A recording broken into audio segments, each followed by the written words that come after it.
Hey guys, welcome to my weekly review for Dragon Ball Super. This week we're going to talk about Dragon Ball Super episode 115, Goku vs. Kefla, Super Saiyan Blue defeated. Oh, before I get into this review, let me just start off by saying I'm really annoyed with Super right now. They are making me look like the biggest a-hole because all of my predictions are so far off, I'm not getting anything right. So I just want to apologize to anyone who has watched my previous videos. From now on, I'm going to really put a lot more thought into what I am predicting and make sure that I have a lot more evidence to support my predictions before I make them. But let's get back to the review. Now, I just want to say that I really enjoyed this week's episode. I thought it was good, not great, but good, really good. But I have to be honest and say that I feel torn in how I'm going to rate this week because I feel that because I know the spoilers for the upcoming episodes, that it's influencing how much I'm enjoying the current episode.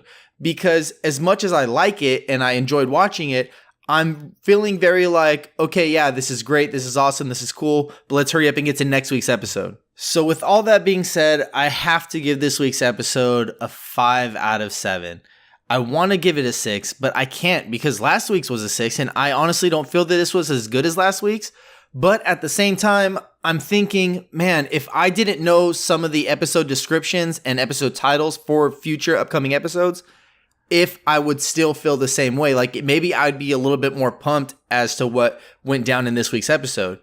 But I'm going to try to do my best and break down why I feel that this week is a 5 instead of a 6. But also, let me know down below in the comments if you guys agree. Let me know if you think I'm an idiot and that this episode was obviously a 6 or obviously a 7, or if you agree with me and you agree that it's only a 5 out of 7. Or maybe you're even someone who doesn't like spoilers. Let me know how you enjoyed this week's episode, not knowing what's coming up ahead, so that way you're uninfluenced while watching. But anyways, let's dig into this week's episode. So if you were watching and you were wondering who that Kiyoshi Hikawa guy that was in that preview / promo thing, well, he's a famous Japanese singer, and he's also the singer for the current Dragon Ball Super intro. Now, I know this is all irrelevant to the story of the episode, but I just thought that was something that was really cool, and I hope it's something they do in the future with other artists and other people that are involved in the show.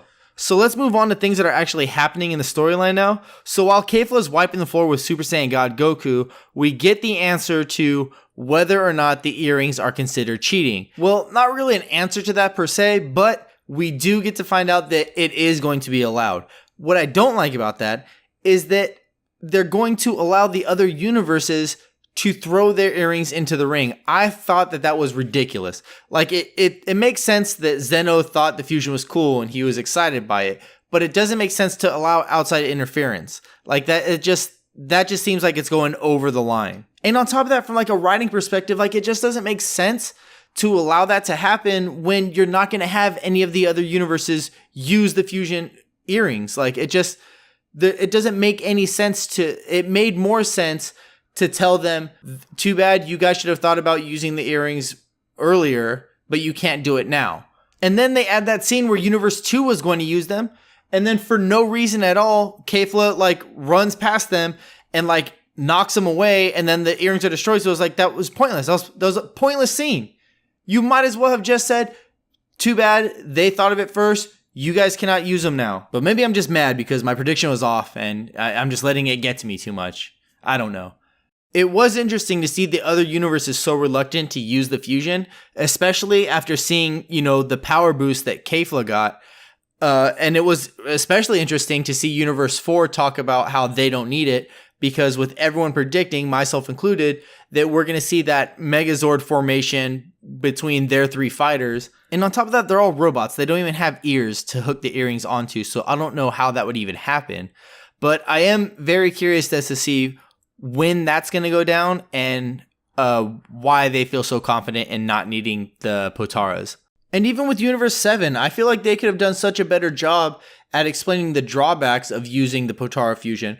Because, I mean, all he said was that, oh, you run the chance of if 17 and 18 fuse, if they get eliminated, you lose 2 instead of losing 1. But, I mean, there's much more to it than that. There's also the fact that, if the tournament runs all the way to the end of the time limit, then you're down 1 person when you could have had 2. And not to mention that, realistically, if you're going to fuse 17 and 18, for what? Who are they going to beat? They're not going to be stronger than Jiren for sure. So it's almost like a wasted person. Like, I feel like 17 and 18 can eliminate pretty much anyone outside of Jiren on their own, like without the need to fuse. So those are just some examples of reasons to not fuse that are better than just saying, oh, well, the obvious, if they get eliminated, that's 2 for 1. And even though Universe 2 tried to use them and nothing ended up happening with that, it was still nice and refreshing to see characters that are other than Goku and Kefla. And I know Super's been doing a lot better job at that in showing other fighters, so it's nice to see them take a step in the right direction. And speaking of that, I'm so glad we got another inside look at what's going on with Vegeta and Toppo. Like, I really wish we can get a full episode of just their fight, just because I think the dialogue between them is so great. They always have funny lines to say to each other, like when Toppo told him this week, if you're so interested in what's going on with Goku, I'll let you watch it in peace from the bench. Like, I thought that was hilarious. And that also raises some flags for me because, you know, Vegeta seems like he really has the upper hand with Toppo every time they're going at it. And the only time Toppo's getting anything on Vegeta, it's because Vegeta's so distracted with what's happening with Goku. So that's only feeding the fuel that Vegeta's hiding something major, something really big. The fact that he told Toppo, I'm the top Saiyan after seeing what Goku's done already. The fact that he's so calm after seeing Goku achieve Ultra Instinct. There's definitely something that Vegeta's hiding, and I can't wait for that reveal because I'm a huge Vegeta fanboy. And so I love it when Vegeta gets his time to shine, and I hope that that's going to be coming soon, whether it's against Toppo or even if that's against Jiren himself. But I'm not going to get in any of that right now because, like I said before, my predictions have been so far off, and I really want to do a lot more research and, you know, really have some concrete evidence to support why I think that Vegeta is going to achieve some kind of huge power boost in this tournament. Now let's talk about some other fighters that we got to see this week. Let's talk about Gohan and Piccolo versus the Universe 6 Namekians, another fight that I'm very interested in. I think it's really crazy that they're having this much trouble with the Universe 6 Namekians. Not that I think it's a bad thing that they're struggling with them. I just really want to see why they're struggling. I want to see how strong these Namekians are because I think it's cool when there's more fighters that are powerful and they're not just like pushovers, you know, like a lot of the fighters that are left in that I have no idea how they're still there. Like Kato Pesra, and we got to see him today interact with 17 and 18. And it was really interesting seeing 18 with that injury because that affects one of my predictions that I had made about an upcoming episode that now I'm going to change and make a whole new video discussing what I think is going to happen in that episode. But enough about that. Let's talk about the fight between Kefla and Goku. Now, I thought the fight scenes were really good. I thought the animation was really good. Obviously not as good as last week's, but still really nice. And I mean, the only real gripe that I have about their fight is that, like, I'm kind of getting really tired of this whole, like, holding back thing. Like, I get it. I understand why Goku has to hold back because, you know, he has to conserve stamina. He has to rebuild energy. He just recently got through like a crazy, you know, fight with Jiren. But like I'm so like over the fact that it doesn't seem like anyone's trying. It seems so like frustrating to me that it's like Super spends all this time building up Kefla as this like crazy powerful fighter. Even in this episode, you know, all they talk about is how immense her power is and they're blown away by how strong she is. And, like, you know, it shows her wiping the floor with Super Saiyan God Goku in her base form. And then, you know, Goku goes Super Saiyan Blue. So she goes Super Saiyan, like, or whatever kind of berserk Super Saiyan form that is. And then, like, you know, it seems like they're having a pretty, like, even match. And then, you know, it's like, it just doesn't, none of it's computing to me. I don't know why, but it's not. Like, I feel like she should be so much stronger than she is. And I know power scalers out there are like, they're probably going nuts because, you know, people are probably feeling the same way. And the power scalers are like, you guys are idiots. It's very easy. You know, Goku's holding back, but I'm tired of that excuse. It's very annoying. Like, at this stage, you guys are fighting for your freaking survival, like, of your universe. There's no time to be holding back like that anymore. Like, I get that, like, that's just how it's always been, like, in the history of Dragon Ball. Like, you can't go full force into it. You kind of have to test the waters. You have to gauge the strength, and then you slowly build up. But this is just getting ridiculous. Like, I can't tell how strong anyone is anymore. Like, I really thought that Kefla was like ridiculously strong because A, it's a Potara fusion of two Saiyans that were already strong and like super, did a good job at, showing their strength and stuff individually. And then now you combine them and we all know how strong a character can get when you Potara fuse. And then you see them going toe to toe against Super Saiyan Blue. And then you can make the argument that, oh, well, Kefla is holding back because they're still getting used to their new power that they have and, they're not going full force. But then that just goes back to my other argument. I was like, well, why are you messing around like that? Like, I want to see people get bodied. If you can, body somebody.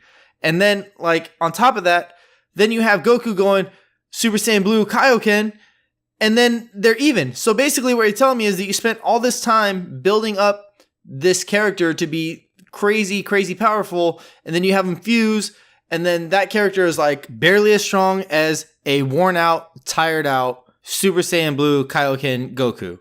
Like, it doesn't make sense. Because basically what you're telling me is that both of them fused after getting stronger since the tournament started are barely as strong as Goku was when he started the tournament. Like, that is just wild to me. But I mean, whatever. I'm sure the power scalers out there again are going to make sense of it, and I'll have to watch the videos to try to grasp it. Even though I just think that the power scaling system is just broken at this point. I don't think it makes any sense because you can't keep having the cop out of, oh, well, they're not going 100%. But anyways, even with all that being said, I still really did enjoy the fight scenes between Kefla and Goku. I still thought they were really cool, and I've said it a bunch of times before that if you just don't even worry about the power scaling and you leave that to the power scalers, you'll enjoy the episode a lot more. And I know that sounds contradicting because I just went on a big rant about it, but it was just me, getting those thoughts out of my head. But while I'm watching the episode, I'm not even thinking about that, to be honest. I'm just watching it. And then when I have to rewatch it again to review it, that's when I start getting those thoughts in my head. So just try to take my advice and just don't even worry about trying to gauge how strong they are. Just take it for however strong they tell you they are. But let's get to the ending here. Let's talk about Goku achieving Ultra Instinct again. Now, this was something that was very, very exciting. And I mean, like I said before, if I didn't know that this was going to happen, like, my mind would have been blown. I would have been like, oh my God, this episode's great. This is crazy.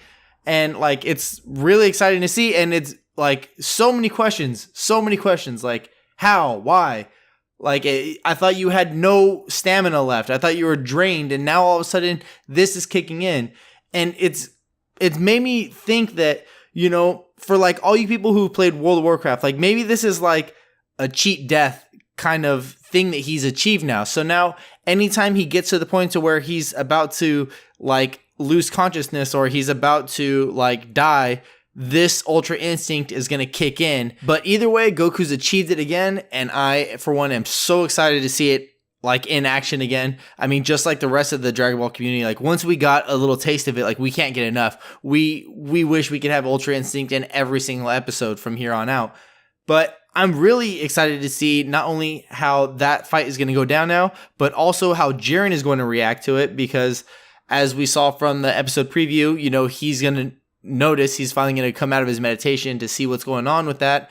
And I'm very curious to see how Vegeta is going to react to seeing Goku achieve it again, because that'll be, the final puzzle piece to, decide if Vegeta is really hiding some kind of immense power up that he's waiting to show. But yeah, I dig the ending. I like it. Ultra Instinct Goku about to have a showdown with a Super Saiyan Kefla. And I love it when they do these big cliffhanger endings, because it just gets you so hyped to watch next week. So we definitely have a great episode to look forward to next week, and I really can't wait to cover that and watch it. But let's do a quick rundown. So we got great animation, storyline, meh, great fight scenes. I'm glad we got to look at a lot of the other fighters from around the ring, and I like the ending. So all in all, really good episode. Really enjoyed it. But let me know what you guys thought about this week's episode down below. Or if you want, let me know what you thought about my review. Any kind of feedback is appreciated, whether it be good or bad, doesn't matter. Also, if you enjoyed it, make sure you subscribe and hit that notification bell to stay up to date with all future content. Also, you guys can follow me on Twitter, and you can like my page on Facebook. Thank you again for watching. I hope you enjoyed it, and I'll catch you guys later.